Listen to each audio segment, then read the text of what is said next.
And so hypocrisy runs into just about everything. What's up, everybody? Welcome to another episode. Well, not really a podcast episode, but just kind of a discussion, sort of. I don't know. I'm back and forth on things. Let me just definitively tell you guys. In this video, which is also audio, it will be strictly tech. And I want to address something. And I think, you know what? It doesn't matter what I say, right? Because everyone's going to have their opinions. Opinions are a good thing. Opinions are great. But it is one thing when you get the answer to your question and you still have to ask around about it, and you still have to try to figure things out. So what I'm addressing is two things. So the need to have a Qualcomm chip in the Pixel 6 makes absolutely no sense. Now I get it. People see what Qualcomm has done in Samsung devices, what Qualcomm has done in Moto devices and LG devices, right? They have sat high and mighty, very high and mighty, on their pedestal for so many years, being the manufacturer that manufactures chips for different OEMs, right? So OEMs can basically take advantage of this and do where they go and they'll give chips to Huawei. They'll give, not really Huawei. Huawei kind of does their own now. But like Xiaomi or Motorola, Lenovo, right? We know that. And so people were like, well, they like Qualcomm, so they were like, why did Google go away from Qualcomm? Why did Google exit using Qualcomm for their chips and just went straightly in on developing their own? And it kind of goes back to what, and again, like I said, one of the things that is prevalent in the tech space is complaining. Today, there's far more complaining than there is explaining. So there were a lot of complaints in the past that Google couldn't consider themselves in the same boat as Apple with their iPhones because Google didn't develop their own chip. So you have Google listening. You have them listening to you, that they make their own chips now. The Tensor chip, which correlates with TensorFlow, which is what they're calling their AI computing. And now you want them to go back to Qualcomm. You want them to use an 800 series, because now the latest one is the 8 Gen 1. It's weird in people's statements about it. Now I understand about the modem side of things. The modem's not all that great. And hopefully in the Pixel 7, they use a far better modem than what they're using right now in the Pixel 6 and 6 Pro. But to say that they need to go back to a Qualcomm chip, you seriously missed the assignment. Google is far different from Apple. See, here's the big thing in a nutshell when it comes to it, right? Apple, they take their time in implementing features and new things into iOS. As a matter of fact, they share the same concept when it comes to them, just updating the hardware side of things. I'm surprised that they have a new chip every year. I would have thought they would have stuck with, a specific chip for 3 years, but nonetheless, I'm not ranking on Apple.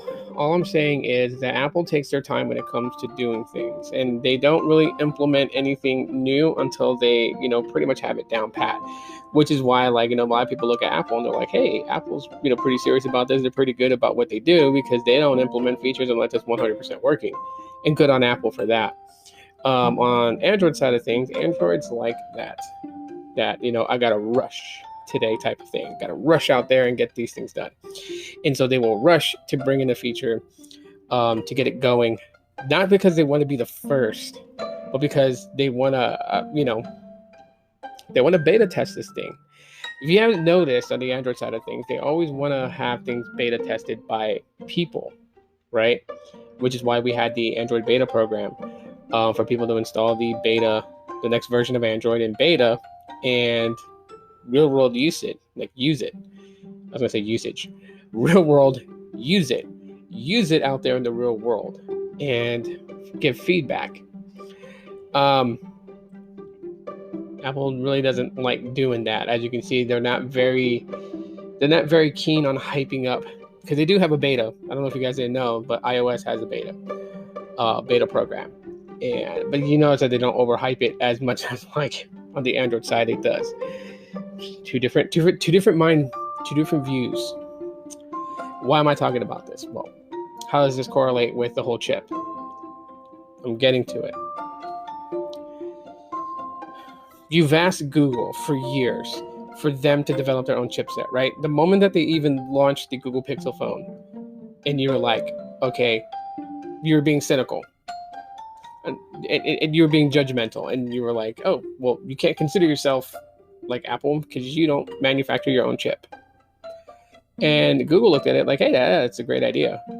We should manufacture our own chip because we're probably going to be doing things that we need a dedicated chip that we build to be able to process those commands, execute those directions,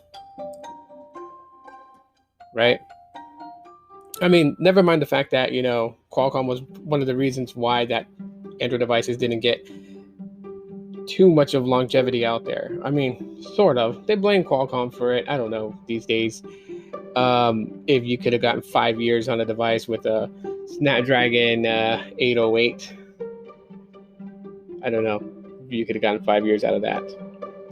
But at least we know that, if Google doesn't do 5 years on a particular device, it's Google's fault because they're making their own chip. Obviously, they can make it basically future-proof it for future time, but they don't, and there lies the problem. To some. For me personally, I just feel like 3 years is fine. A lot of people upgrade within 2 years anyways for a newer phone with newer hardware, with newer features, because social media adds in new features. There's always new stuff brought in and people want access to those things. And so, you're going to want new hardware that can support it to be able to use it and do it. So the way that they have it set up, not a big deal. It really strikes me odd, the lack of faith that people have in the development of Tensor. I mean, we haven't even used the Tensor 2 and people are already calling it for specific things. They don't even know. They don't know if a lot of the issues in the Tensor 1 have been corrected in the Tensor 2. You don't know. You won't know until the Pixel 7 or 7 Pro lands in your hand. We can only make guesses. And people are going to make guesses. They're going to say, oh, but they got the inside scoop. We got the inside scoop. Someone that I know who's a friend of a friend of a friend of a friend of a friend knows. No, that's not how it works. Got to have it in hand. At least for me, I'm the type of person that's going to say, I'll take you seriously if you have it in hand. But if you're going to tell me that you heard it through the grapevine, no, they don't fly with me. So this idea that they should go back to Qualcomm, no, I don't support it. I don't support it. And I think people are nuts who even fathom it. Google's fine where it's at. They just need to develop. They need to get their own footing, right? We had Samsung pretty much help them out. We didn't, Apple didn't extend their hand out and say, hey, we know you're our friendly neighborhood rival. And, we saw that you're going to go in and making your own chip, and we've been doing it for years, and we would love to give you some insight and pointers. You didn't see Apple doing that, right? I know a massive amount of people would have totally just been like, ugh, if MediaTek was the one that helped build their chip. So yeah, while the Exynos chips are questionable at times, they're not that questionable as MediaTek chips are. And, you know, I mean, it was a good partnership. Samsung gave a footing to Google as to how a chip is built, how to design. And Google helped Samsung with, hey, you guys got foldable technology. Let us optimize our software specifically for your foldables. See, quid pro quo. One hand washes the other. That's how it works in the world today.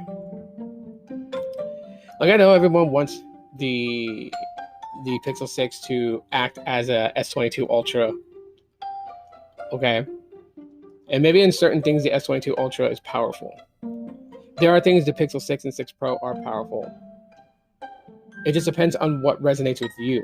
See, there can't be one clear winner. Like, if the S22 Ultra was specifically great at everything, like everything on the list was checked off in green, then every other company would just fall back because there would be nothing else. See, Google Pixels are good at something that Samsung is not. Samsung is good at something that Google is not. OnePlus is good at something that both of those two are not. Motorola will be good at something that neither of them are good at. I mean, there's always specific things that each OEM has. Like, it's like a signature. And every customer identifies with one of them. Some people identify with Samsung and say that's the best Android experience they've ever had and will only stay with Samsung, and that's great. There are those who say the same about Google Pixels. That's great. Same with OnePlus. But what the Tensor is intended to do, it's intended for TensorFlow. AI computing. That's what it's powerful at. That's what it's meant for.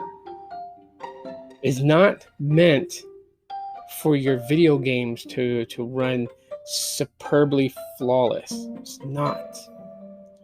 It's meant to do specific things that require machine AI computing, TensorFlow. And it will continue to do that. And it will continue to push the boundaries of AI computing with the Tensor 2.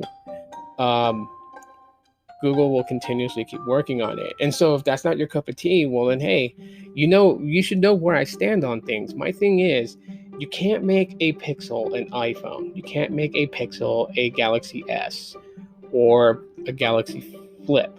You can't. You can't make a Galaxy Flip a Pixel. You can't. You can't make an iPhone a Pixel. You can't make none of those iPhones. You can't make them what they're not. And I think that's the biggest problem today when it comes to how we judge and critique these new like pocket mini computers. We look at what everyone else is going after, and then we want what we have to be that thing. And that's totally wrong. You got to see them for what they are. Like, there's a difference between saying like the Google Pixels is the iPhone of Android. There's a difference of making a statement saying that the Google Pixel is on that level that the iPhone is. There's a difference from that to getting mad at the Pixel because the Pixel doesn't do what an iPhone does. It's completely two different things. They're only good at what they're being good at. So I say unto people, let's not ask Google to quit. We got them to do what we've been asking them to do for years with the Google Pixel phones. That's develop their own chipset. They're doing it. Now, they may not be doing it perfectly to some people's opinions, but let them, because it's trial and error. The only way they're going to get good at it is if they do it. Apple wasn't, super perfect with their chips when they were coming out. It took years and years and years with them changing things, developing new ways of building it. To get it to where it is today, took a bit. There is a large gap between Apple and Google that cannot be shortened. And that's the day that Google decided to build its own hardware, and the days that Apple, the days that Google, so days, two different days, that Google decided to build hardware, and then the day that Apple builds its own hardware. There's a difference in that. And why did I go plural on the Google side. Well, Google made their own hardware technically with the Google Pixel phones, but didn't make their own chips. And last year, they finally brought out a Pixel that has their own specific chip in it. And that's what it is. That's exactly what it is. Yeah, so there could be like 1,001 reasons why someone would say, well, it would have been beneficial for Qualcomm. No, it wouldn't. Gotta let Google do its thing. I know we all want to be the concerning parents that want to foster and care for Google, but we gotta let Google swim, sink or swim. You've heard that terminology. Google's in the pond, they're paddling. We just gotta back off and let them do their thing. And understand that they may come up with something great, they may epically fail. But trial and error, my friends. Trial and error. Thanks for listening. Catch me in the next one.